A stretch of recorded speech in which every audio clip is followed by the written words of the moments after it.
All right, and we're live. So, welcome everyone for a new episode of Navarra Confidencial En Orden, Libertad. I am your host, as always. My name is Ugo Stornaiolo, and today we have a very special guest from Hungary, which is a first in the channel, Mhm. University Professor Ferenc Hörcher. I hope I pronounced that right. Very And good. he's going to join us today to talk, well, in principle, about the meaning of conservatism, prudence, moderation, virtue, aesthetics, Roger Scruton, Mhm. and Hungary. So, welcome, Ferenc. Welcome. I'm happy to be with you. All right. So, my first question is usually to ask our guests to introduce themselves a little bit. So, I already told our audience that you're a university professor from Hungary, but if you can tell us something more about you, that would be great. Sure. Yes, I am a historian of political thought, political philosopher, historian of art, and I'm also a literary critic and a poet. So I've got a number of interests, and I have a long experience of teaching in higher education. I was for a quarter of a century teaching at the Department of Aesthetics of the Catholic University here in Hungary. I also established a doctoral school in political theory at the Catholic University. And then I had 6 years leading the Institute of Philosophy of the Hungarian Academy of Sciences. And right now, I am the head of a small research unit at the University of Public Service here in Budapest. So this is a research professor's position.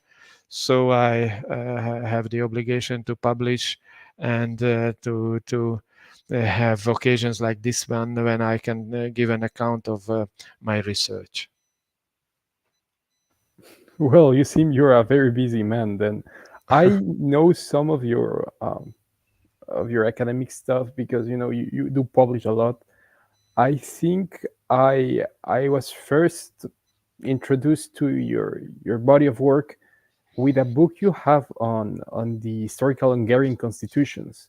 Mhm. So I was wondering, do you have any legal training, or are you somewhat connected to the legal profession?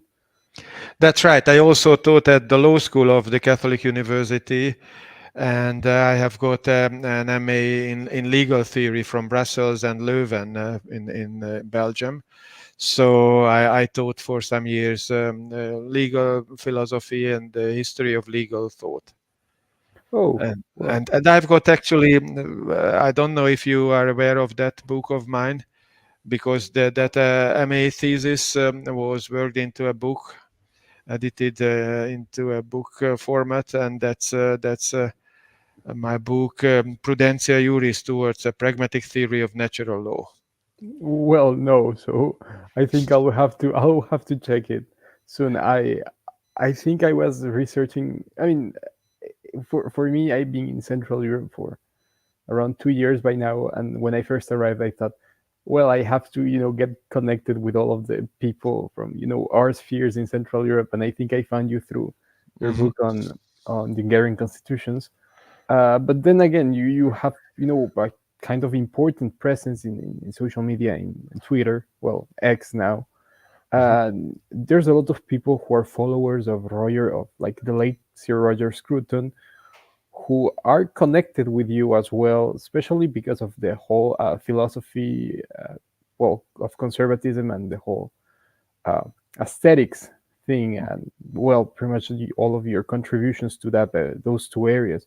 So, well, my first question: how did you get involved in conservative political philosophy?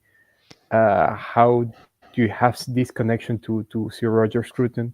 And at last, what's your link with the philosophy of aesthetics? Yes, these are three independent questions. I try to answer them one by one. Yes, I was born, as far as conservatism is concerned, I was born in a communist country, in communist Hungary, in the 60s, in 64 in particular. So my conservatism is rooted into an anti-communist stance. It's, I guess, a family background which prepared one for that. So that was not a question that I was not really satisfied with my country being occupied by Russian communist tanks. So that's the origins. But I did not prepare to become a political philosopher. It came with my stay in 87, 88 in Oxford, England, where I was a visiting graduate at Oriel College, and where I studied what I thought was a third way beyond this duality of communism and the Western capitalism, but which turned out to be an investigation of conservatism, and in particular the work of Edmund Burke. So that's my initiation into the conservatism, anti-communism, and my research in Oxford into the work of Edmund Burke and his reflections on the revolution in France.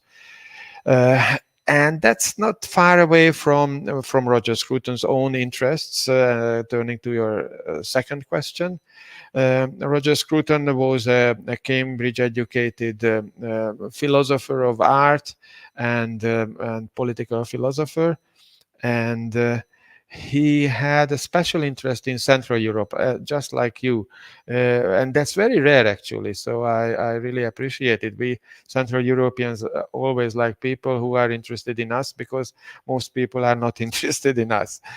But basically, Scruton was someone like that. And he came over beyond the Iron Curtain already in the late 70s and the 80s. So that was quite a courageous thing to do.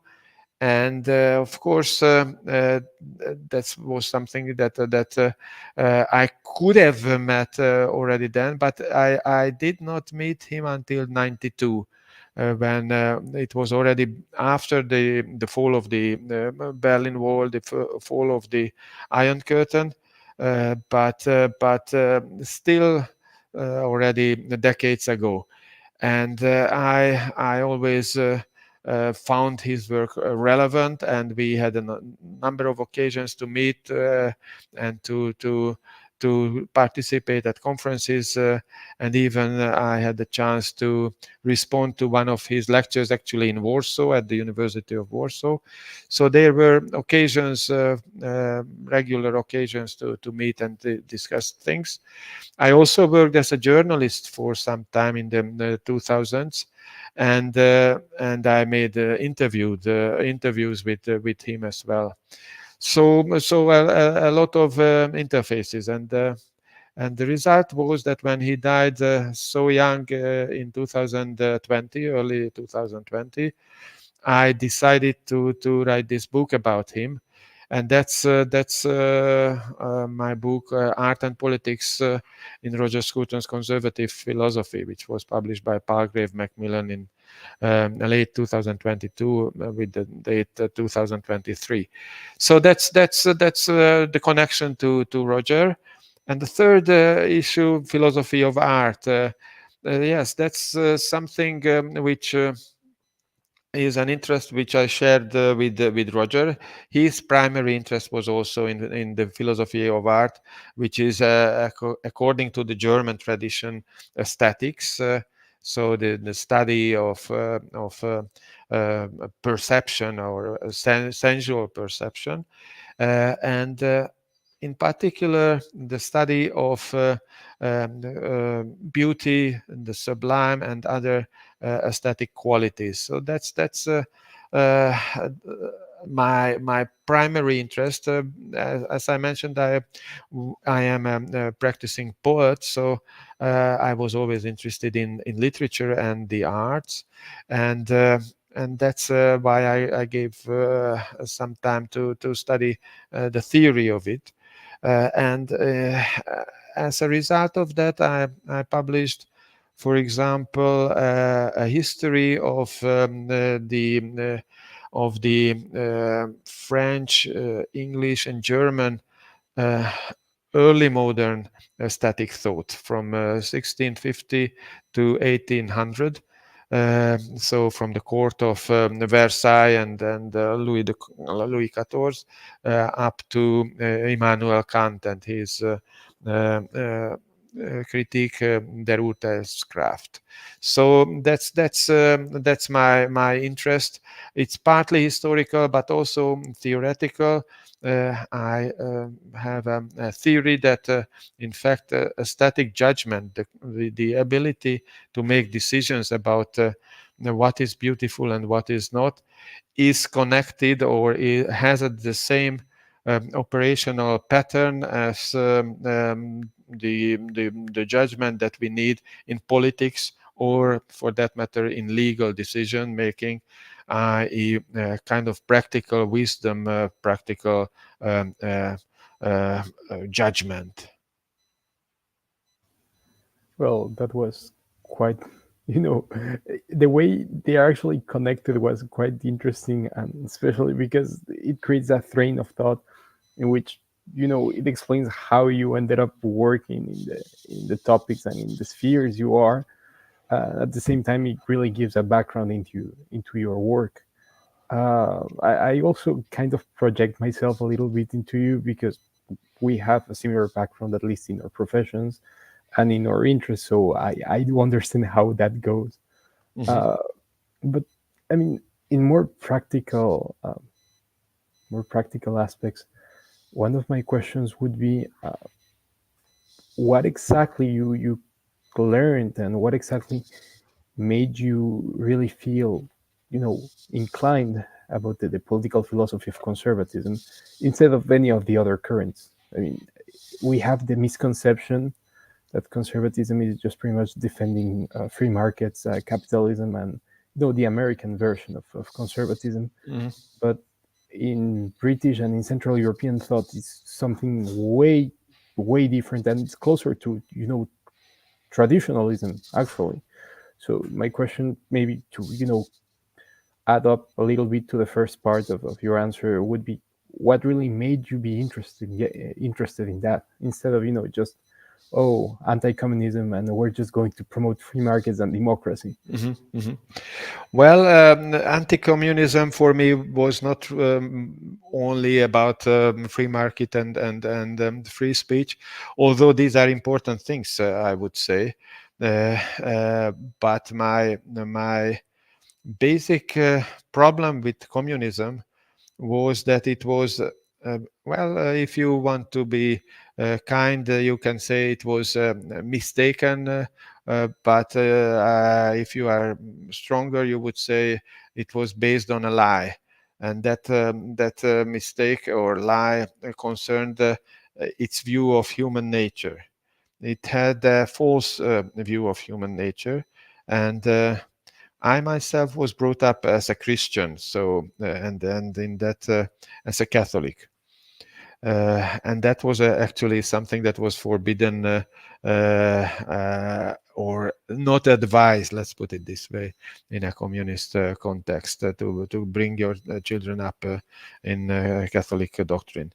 And of course, in the Catholic moral theology, you are introduced the sinfulness of human nature. That's the starting point, so to say, and that was what I was brought up in, and so I saw it very obviously that the perfectionism and the utopian hopes and optimism that is part of the Marxist ideological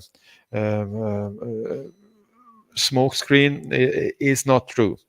So that's why I thought that I should dig deeper. And with Edmund Burke, I found an author who could indeed show me that there is a political tradition which is based on the assumption that if we take into account the real nature of the human being, then you have to be much more cautious in your politics.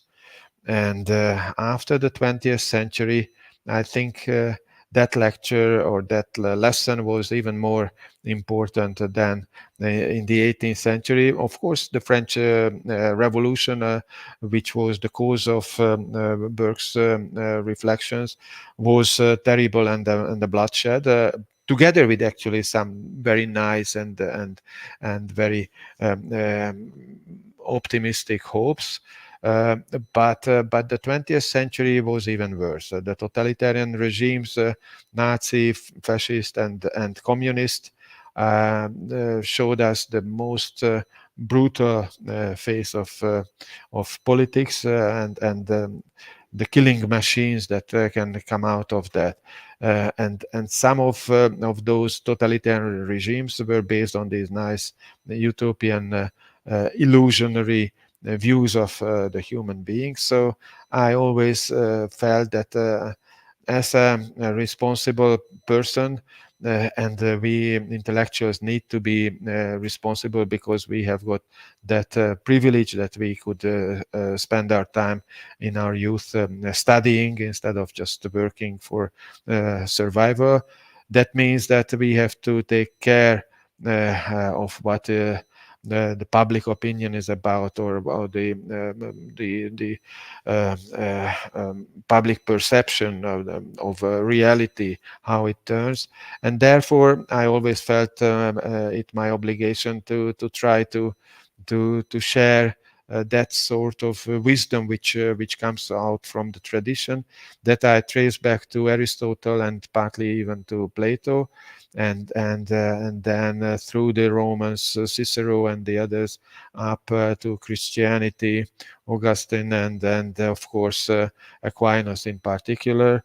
Again, the humanists, Renaissance humanists, and the early modern thinkers like the Spanish Jesuits and their Italian counterparts, as well as the British tradition. These are all important for me because they all are,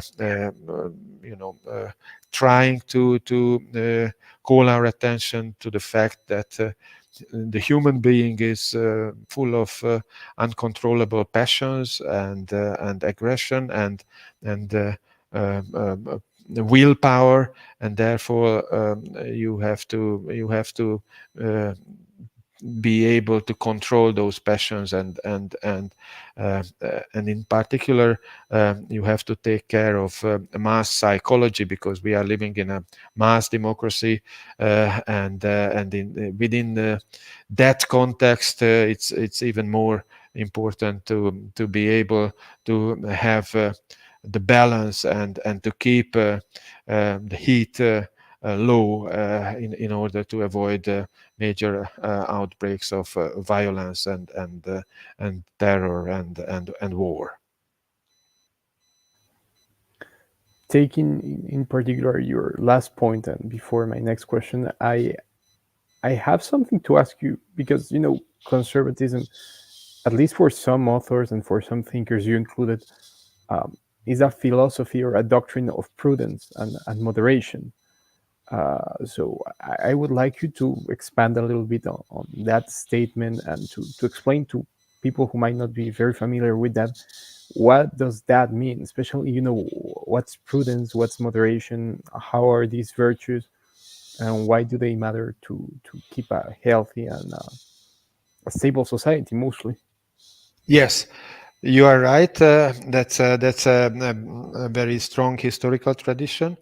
But I myself also use those concepts and ideas in my own understanding of political conservatism, I published a volume with the title Political Philosophy of Conservatism, with the subtitle Prudence, Moderation and Tradition.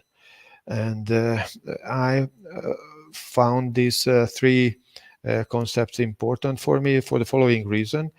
Our liberal friends tend to start out from the cardinal virtue of justice. Think about John Rawls, for example, perhaps the most influential 20th century liberal thinker. And his book is called A Theory of Justice. And in fact, yes, it tries to work out the conditions for a just society. But I thought that justice might be important, but there might be something before one can turn towards achieving justice in your society. You need to keep order and peace in your society. You have to find the minimum conditions of cooperation and cohabitation. And for that, justice is too far away. What you need is rather, as I mentioned, to keep down the passions and the uncontrollable motivations for violence and brutality and envy and all those things. And to achieve that, we know from the Christian teaching that the cardinal virtue of prudence or practical wisdom is crucial, because it does not give us a key of the metaphysical truth of our conditions or the human phenomenon, but it provides not simply a technique or a skill, but rather a virtue, a habitus, a kind of ingrained and internalized excellence, which is a virtue of a practical nature, which will help us to make decisions in difficult situations. I usually describe this with the following metaphor or allegory. Imagine that you enter a pub somewhere in the West in the early 19th century as a cowboy, and you are thirsty, you want to have a drink, but this is a pub which you never entered before, and you have to be aware that there are certain risks when you enter a pub. You have to be careful about who is in, what are the intentions of those in, and what are the possible risks for you to enter. And that is, I think, the attitude of the one who has got practical wisdom. It's an attitude of cautious foresight, of an effort to try to be able to get all the necessary information to make good decisions, what to do next. That's the most important thing. It's not necessarily to have long-term strategies. It's more like a tactical thing, but you always have to keep in mind the telos of the whole thing. It's not simply survival. It's the common good of the community, in fact. So it's you are not only as the cowboy who enters the pub, you are not only interested to save your own life, but you want to have a good time for all of those in there. And that's the sort of thing what you need: a practical judgment, the ability to see potential dangers, and also the space for maneuver, and the ability to do good, or at least to avoid to do bad things.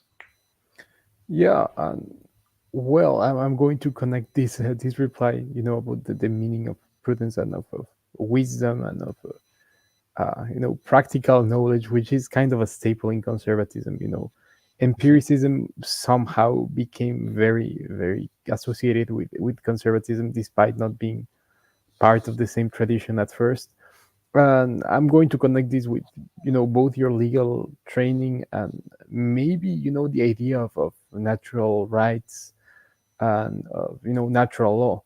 So there goes this, that there's a certain practical knowledge, prudence, wisdom that appears, and in time that becomes a certain tradition. What was useful in the past might still be useful in the future, and so on and so forth.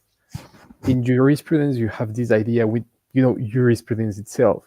You just keep on accumulating decisions that were valid and useful for a certain case, in case they get repeated in time. So you get similar facts, you get similar situations, you just apply the same decision all over again, and you create a stare decisis. So stare decisis. So I want to ask you, how do you see that in the realm of natural law, since there's the issue that there's a lot of thinkers of natural law that are either only lawyers and they just think about it on the legal sphere, or only philosophers and they don't really apply it to the legal sphere. So maybe you have the right amount of both to explain it to a layman. Yes. As I mentioned, in 2000, I published this book on what I call the pragmatic theory of natural law. And here, pragmatic is important, because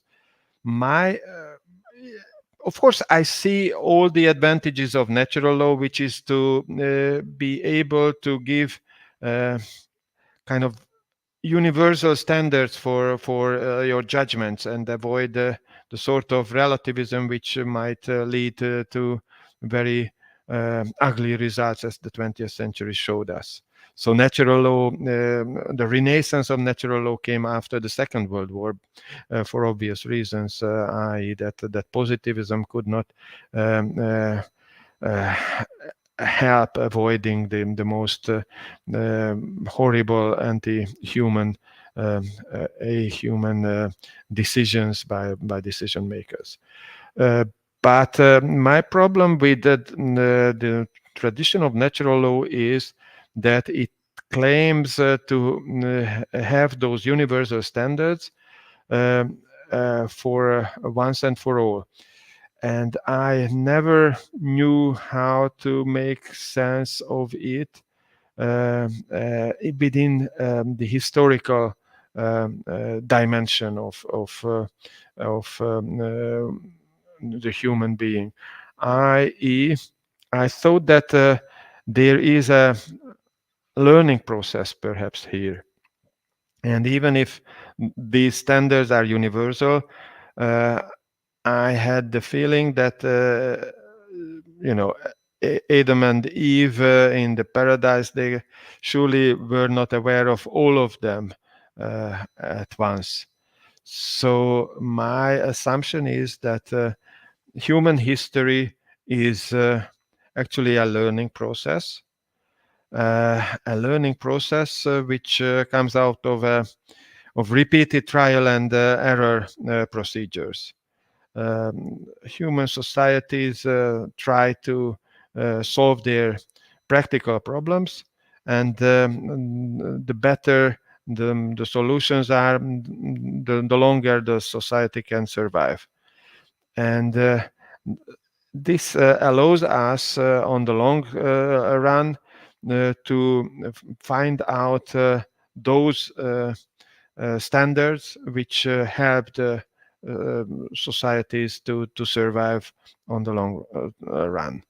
And that means that my ideal of natural law is quite close actually to the concept of common law in the British context, i.e. that we need to see the precedents, we have to see earlier cases, earlier historical states of affairs and decision-making processes and the results.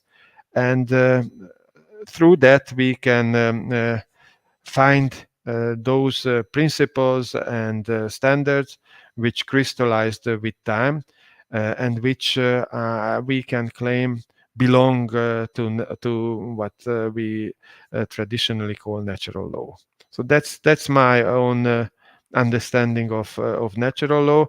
They are universal, but they need to be learned through human history. And well, speaking of common law, well, you as an Hungarian jurist, you know that the history of the Hungarian constitution is quite similar to how Britain has retained an unwritten constitution. And if I'm not wrong, Hungary has not had a proper written single document constitution until I would say 10 years ago or something like that. Well, mid 20th century, in 1946 was the first written version, and then the communist constitution was introduced, and that was already a written paper. Yes, indeed. Well, but like I mean, a constitution that actually follows the Hungarian tradition, not the communist experiment. Yes, yes. But I mean, you as a jurist, you could take the Hungarian case, and actually you did in your book, how that developed, from centuries of political experimentation and changes in Hungarian history. And I was wondering if there was some connection in your study of the Hungarian legal history and constitutional history, and some of your conclusions about natural law and about conservatism. Mm-hmm. Yes, of course, you are on the right track. One's historical investigations and one's theoretical reflections should, be in harmony. And indeed, although I call myself an Anglophile, someone who appreciates British culture in general and the English common law in particular, and the British parliamentary system and all that. I am a Hungarian, a loyal Hungarian citizen, and as such, I'm very proud to have this long-standing tradition of unwritten or uncodified. Let's put it because that's a better way. Because there were certain laws which were put down, and they adapt that uncodified constitution which we are talking about. So you are asking me about that tradition. Well, this is a centuries-long tradition. Hungary got its state formation 1,000 years ago, or by now it's a little bit longer history, and that 1,000 years of Hungarian history was based on certain Christian and certain local jurisprudential principles. But the basic one, which was usually referred to, was a collection of customary law as well as statute law, which tried to bring together about 500 years of legal development. Was the so-called tripartitum, the three-part collection by István Verbőci from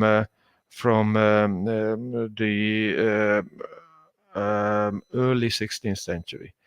And that means that we had 500 years without such collections, or at least just smaller ones. And from this is not an official collection. It never got the signature of the king for its authorization, but it was accepted as a correct collection of Hungarian laws, partly customary law, but also partly the laws given by our kings. And the major idea behind that is a kind of an interaction between the country, between the community of the different orders of society. You have to keep in mind that this is a feudal social system, and the king. And both the country and the king are part of a higher unit, which is called the court. I'm sorry, the crown. The crown, the Hungarian crown, is the sacred symbol which unifies the king and his country. And all the procedures of creating new laws are like a dialogue between the country, between the different orders assembled in the National Assembly, and the king. They are the two partners to it, and as a result of the dialogues, the laws are born. And that is, I think, a very nice and early example of how to formalize procedures in a way to ensure that different interests will be taken into account, but also the general interest, i.e. the interest of the country as represented by the assembly, and also as embodied by the king. So the two parts of the discussion, they will unite, and that will the dialogue which comes out from these procedures will result in the right decision. And all that centuries-long history resulted in certain principles, like the principle that the king should always take into care the good of the country, the interest of the country. Of course, in those days, that meant the nobility, basically. One should be aware of that. But the interest of the general good was the legitimating force behind the activity of the king. And as soon as there was recognition that that was not the case, the king lost his position quasi by the force of the law, because he did not take into account the interest of the common good, which was the first and primary interest of his rule.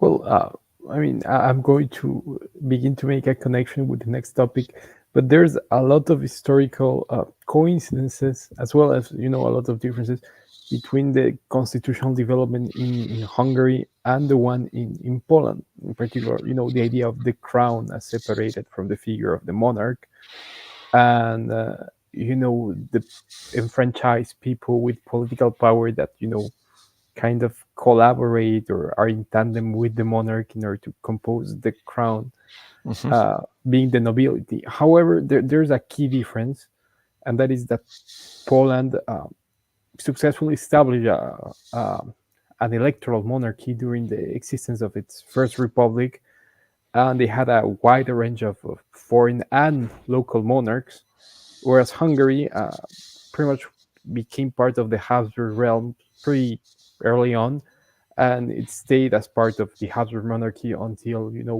100 years ago. And you had your struggles for independence as well, quite a couple times. I think the two most famous ones are Rakosi rebellions and Rákóczi Rakotsi, yeah, and the one in uprising that 40. ended up they ended up in the compromise of Yes. the 1860s. So Mhm. I was wondering, what do you think make these differences in Hungarian, constitutional history and in Hungarian political tradition?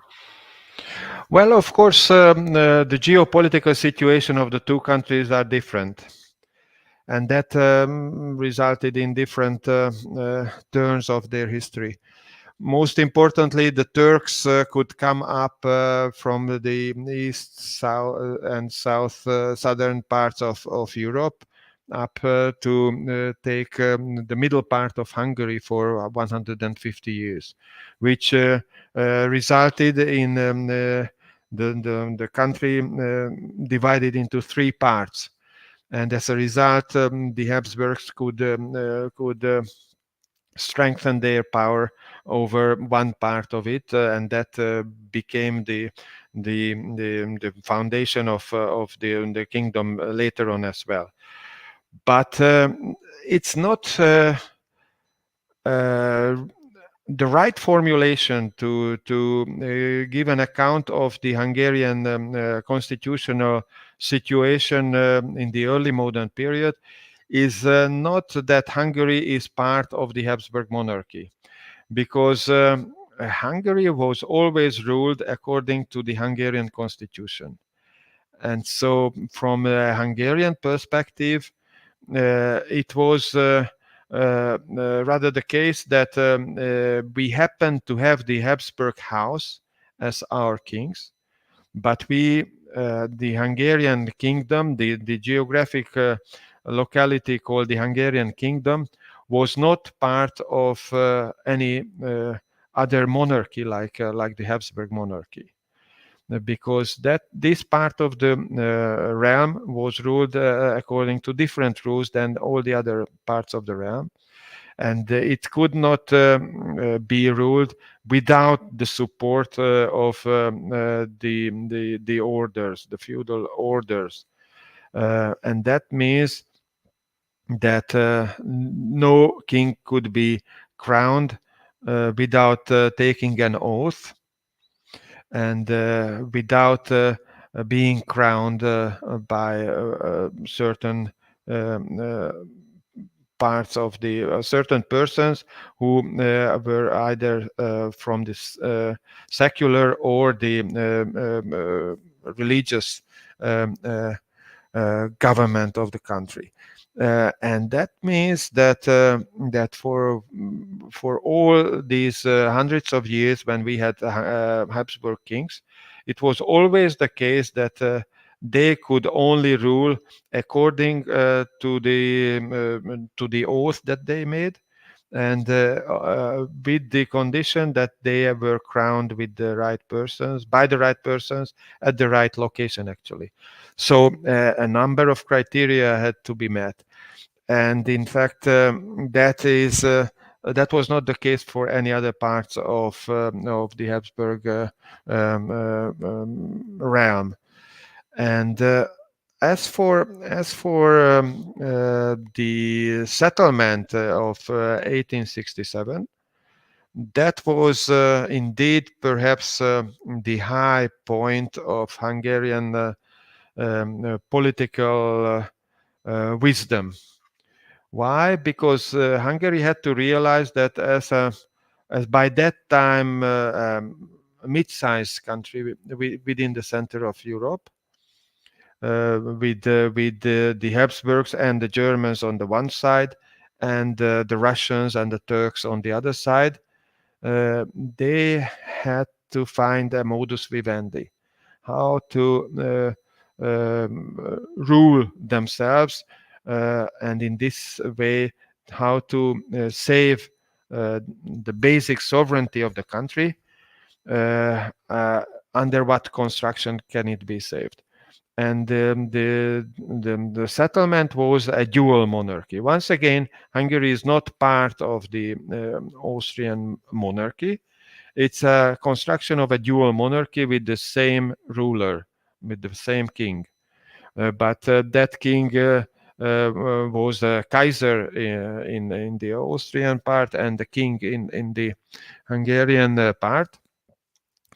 And the settlement was that Hungary will keep on ruling itself according to the constitutional tradition, its own constitutional tradition. So again, this dialogue between the houses and the king. But the foreign affairs and the military decisions, as well as the treasury, will be decided together. So these are the realms which were not controlled by simply the Hungarian government, but they did not give up their participation in the decision making even in those fields. And I think that was a very substantial compromise, or rather settlement, because it provided ample opportunity for development and also to keep the traditions alive. And also it defended Hungary from foreign invasion until the First World War. There are two questions I could make from this. The first one will stay on this historical development, and I may play a little devil's advocate in here, because I mean there's a certain tradition in legal theory that goes with jurisprudence, the development of the historical spirit of the law, and so on and so forth. But then you also have a more power-based understanding of law, which is fairly associated with the thought of Carl Schmitt. And I was going to ask you, do you think this constant state of warfare in which Hungary found itself to be during half of its existence was what really gave the necessity to have these foreign rulers in the House of Habsburg to be pretty much their main military commanders against every other invasion that could be around? I mean, I may be a little maybe reading in between lines, but there's a certain idea that you need these powerful figures, usually military commanders, to take the reins, because the situation is so overwhelming that you need someone with extraordinary powers, exceptional powers, to take the reins. And this also happened with Miklas Horthy later during the in-between wars. What happened with Horthy?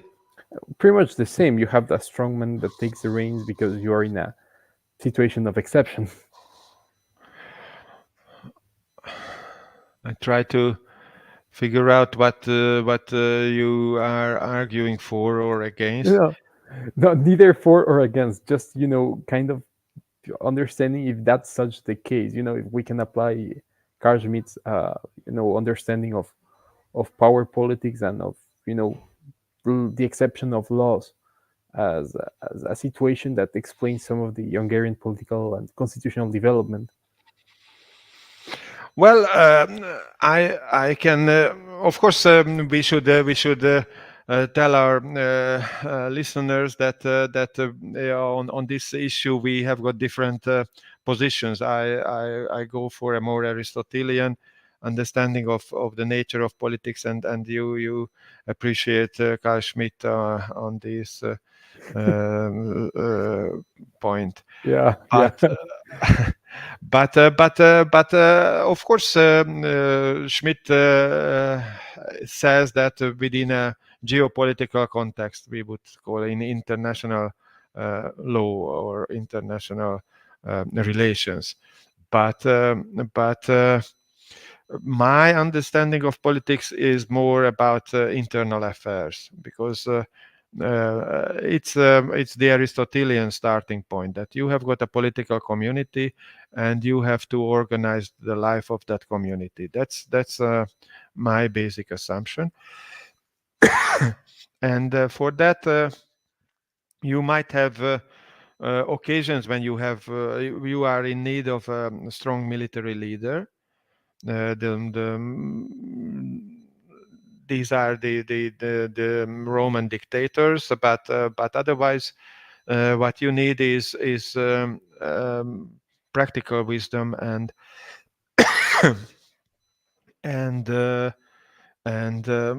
just good sense, sensus communis, the right understanding of what's at stake. And in that respect, my example of a good ruler in Hungary is not Horthy, who was actually quite successful. I do not want to deny that. But my example is from his period, it's István Betlen, from 2020, 1920 to 1930, roughly. And Gábor Betlen, who was a principal of Transylvania in the 17th century. These are two. They actually are both Betlens, so it's easy to remember their names. And the idea is that, in fact, you need to make compromises. You sometimes even have to give up certain powers of sovereignty. For example, Gábor Betlen had to make his deals with the Turks, the Turkish Empire, as well as with the Habsburgs. But if you make those compromises, those external compromises, then you can rule your own country within your own borders according to your standards or your values. And I think that's something very important.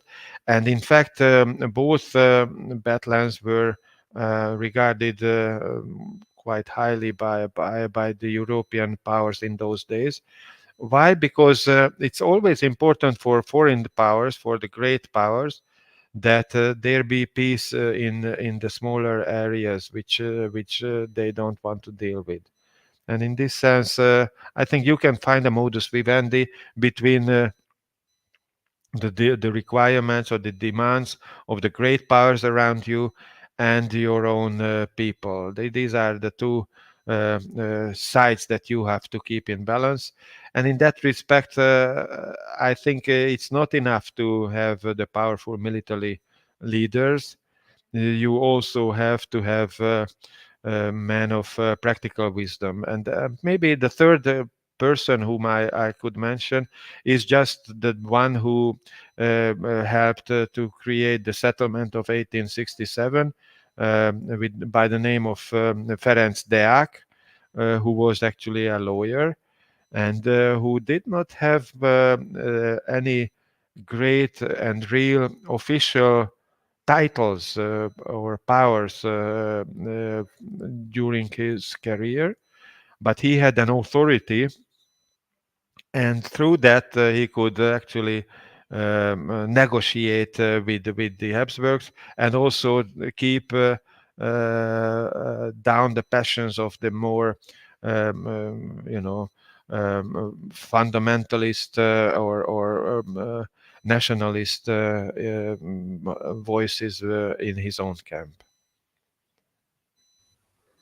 Yeah, and in the end, it all comes to the distinction between, the politics of, community and friendship, which would be more in the Aristotelian sense, and, a certain politics of friend-enemy distinction and of conflict, which is, more of the Schmittian understanding.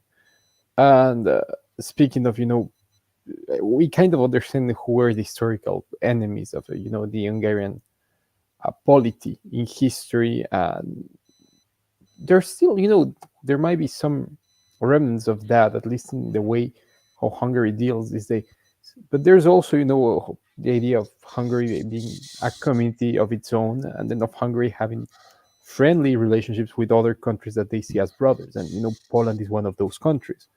And my question is pretty much how that has developed over time until present day, because, there has always been some of the Jagiellonian dynasty that at some point also ruled Hungary, the Visegrad group that was established like 20 years ago, a little more.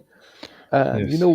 the European Union as well, because in the European Union you have, it was always, oh, Poland and Hungary, they're not going with the same line as Brussels. Well, until, last year, but there was this idea that Hungary and Poland were kind of friends with each other and not really friends with the rest of the union.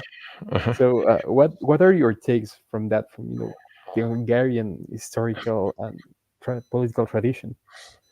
Well, there is always a division line within, I guess, most of the countries, but in Hungary especially.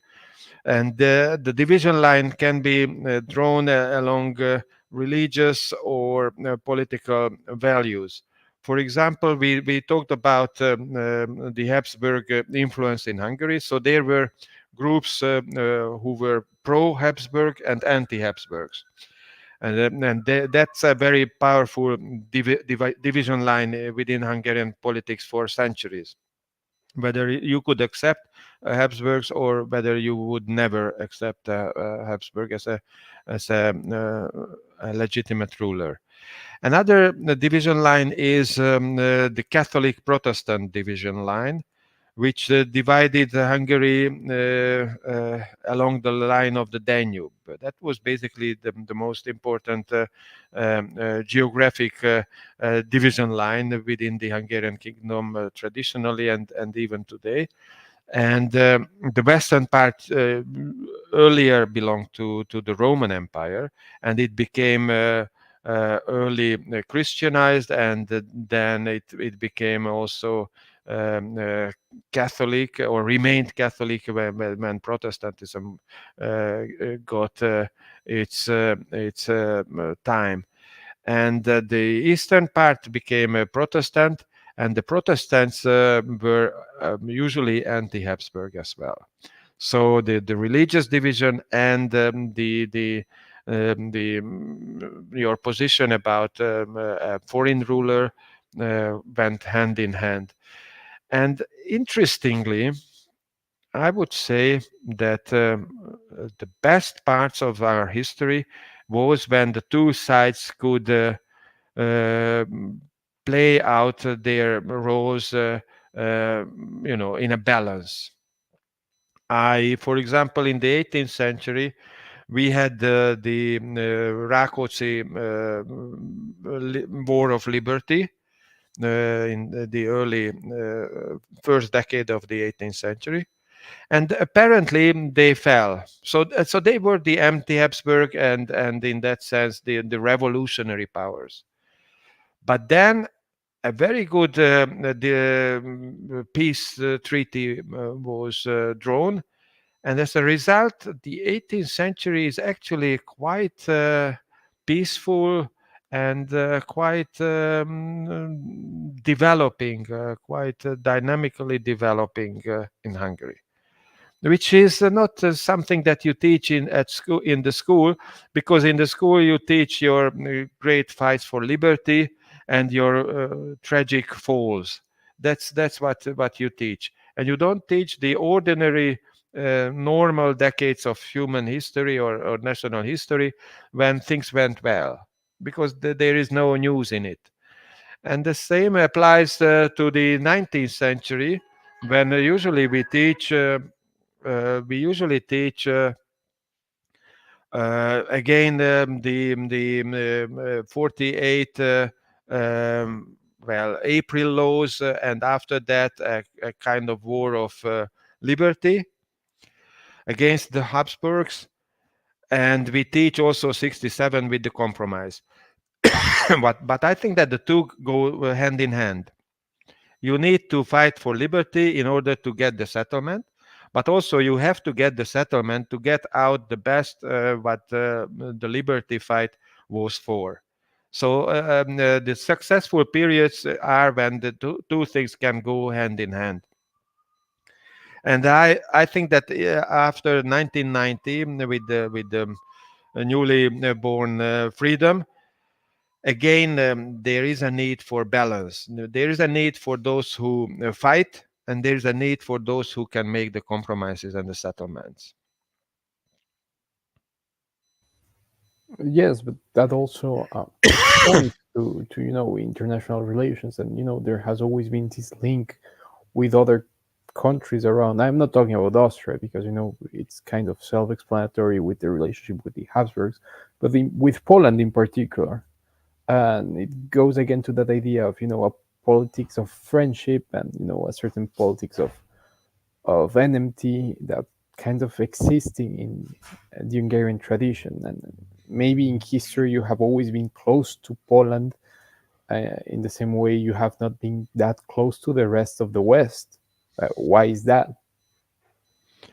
Well, of course, this is what we call Hungarian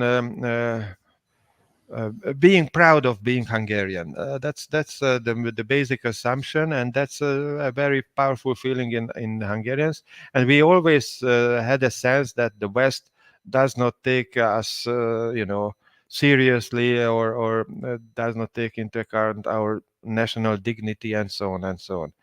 And it sometimes it actually happened, like in 1956 when Radio Free Europe and Voice of America and all the major Western radio stations suggested that the young people in Hungary should fight for liberty and the West will help, and no help came. So that's the perception of people in Hungary, that the West does not take seriously our sacrifices for Western liberty and democracy. But I think that there is here also a kind of inferiority complex. Hungary used to be, at least a mid-sized country, and a country which had very powerful kings for centuries. And at some moment our kingdom was as big as it was bordered by 3 seas. So it was quite a huge one. Actually, for sometimes Poland and Hungary was under one kingdom. But it has a good influence on public mentality if a country was big and then it becomes small, but it has some bad aspects as well. And that bad aspect of this Hungarian historical tradition is that we always complain. We complain that the world is conspiring against us, that we are the underdogs, and we are not taken as equal, or we are not dealt with in a just manner. These are the complaints that I think can add up to a kind of an inferiority complex if it's done without kind of moderation and tact. So that's my answer to it. But you are right that sometimes the Hungarians have this feeling that they only have friends, the Poles, and perhaps sometimes the Croatians, but perhaps that's all. With sometimes with Italy as well, there were good relations, but yes, that's it. And you also have to take into account culture. Hungarian language is not belonging to the Slavic or the Romance languages, so in that sense, it's something which is exceptional. Nobody else connects to it. And the same way, Hungarian culture, in which literature has a very powerful position, is not understood by others because they don't speak the language. So it means that a lot of things that are important in Hungarian public mentality is not available for our Western friends, and therefore they cannot make sense what is actually happening here with these strange guys, these Hungarians.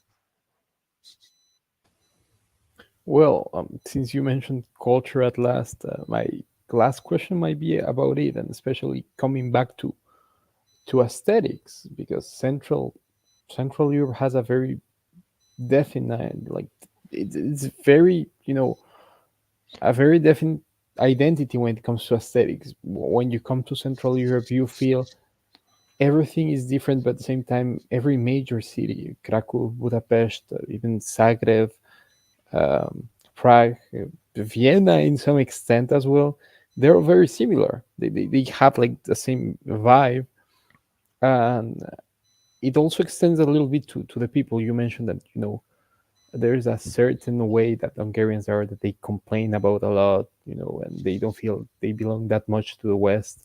My experience in Poland has been quite similar, and mind you, those are two very different nations, but they're very close, and they have always been close, and they have very friendly relations in history. So maybe my last question is about that, about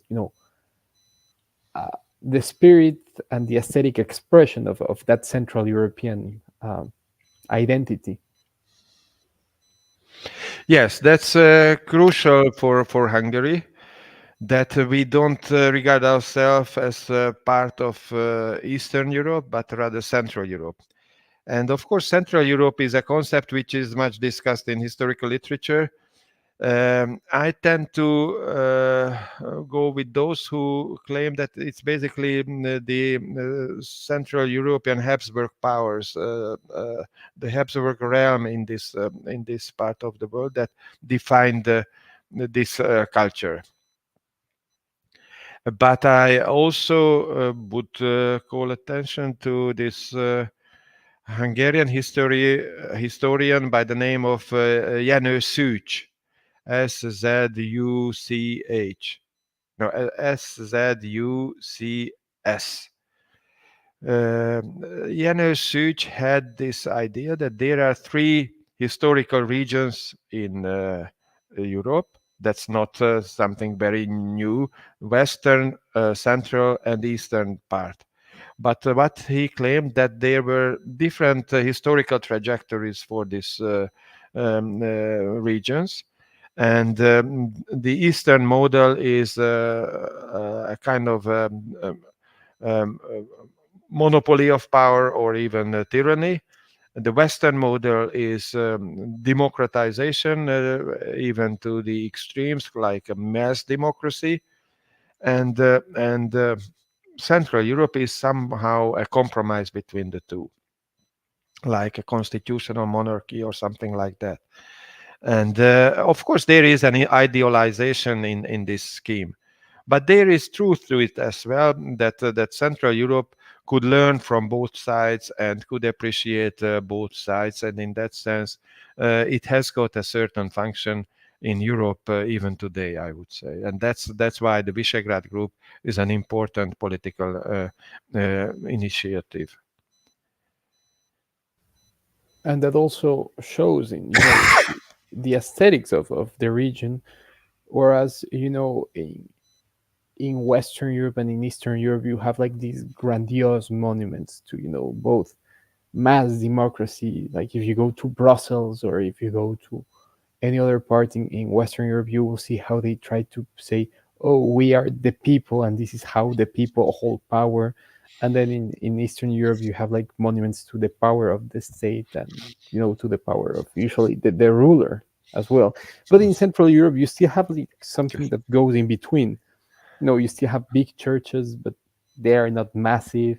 We still have big palaces, but they are not massive. Do you still feel the connection between the people and the ruler, between community and those who belong to it and those who run it, which is something that doesn't happen too much in both East and West. So maybe that the aesthetic expression of that idea is something that we could take as a giveaway of how Central Europe really feels and thinks about itself and about its governance. Yes, I would put it this way, because I'm not in favor of powerful rulers or very strong states, because they need their control. That's the idea of the rule of law. But I think that you have a point if you say that mass democracy, as Tocqueville teaches us, destroys hierarchy and destroys differences. It creates homogeneity, and it creates grayness or dullness or a sort of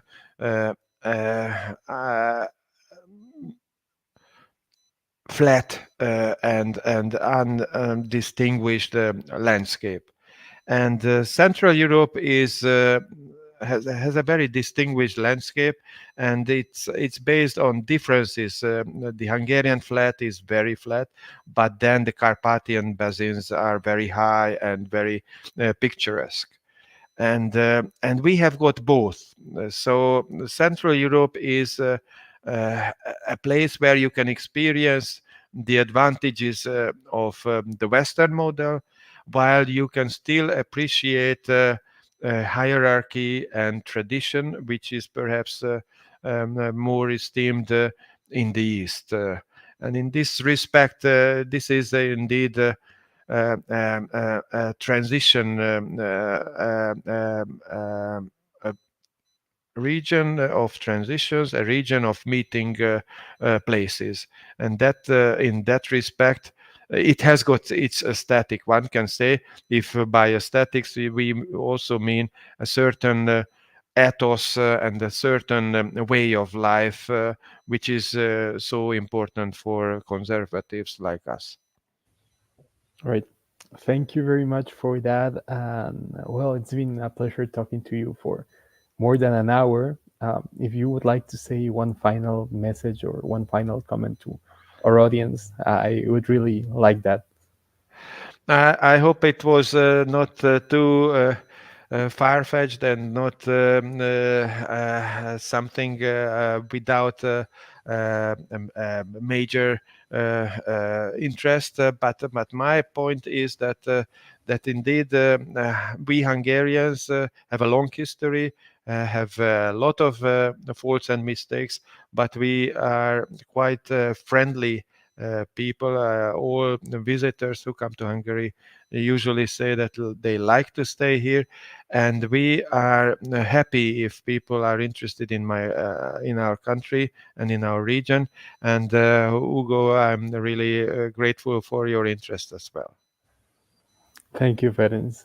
And thank you, everyone. Until next episode. Okay, see you.